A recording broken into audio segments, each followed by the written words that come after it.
गाव गोष्टी पाहताना आज खेड तालुक्यातील शेंदुर्ली गावात गेले होते. कोणाशीच तिकडे ओळख नाही. म्हटलं कोण गाव फिरवेल, तर तिथल्या लहान शाळेतल्या मुलांनी ना त्यांचं गाव फिरवण्याचा पुढाकार घेतला.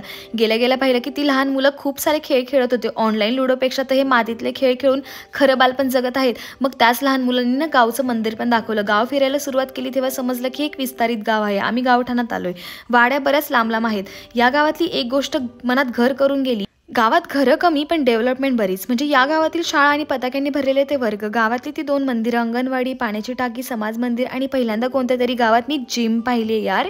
दुपारी गावाला कामं काय, पिकावर नजर ठेवणे, वाटाणा कुटणे, शेण बाजूला सारणे गौऱ्यांसाठी. बरं आता हे काय पहा, याला म्हणतात कलवड. याच्यामध्ये ना गौऱ्या साठवून ठेवतात. बिलांना बाहेर बांधण्यासाठी कुडलेला मांडव. तर पहा, बाबांना विचारलं कुठे गेलते, बोलले वाफे करायला गेलतो. बरं हा शेंदुर्लीचा पूल पहिल्यांदाच पाहिलाय. तिथून ना हार्ट शेपवालं वावर पण दिसलं आणि पाण्यातलं शंकराचं जुनं मंदिर. तर पहा, गावात येताना कुणाशीच ओळख नव्हती, पण या शेंदुर्ली गावाने स्वतःची ओळख करून दिली बरं का.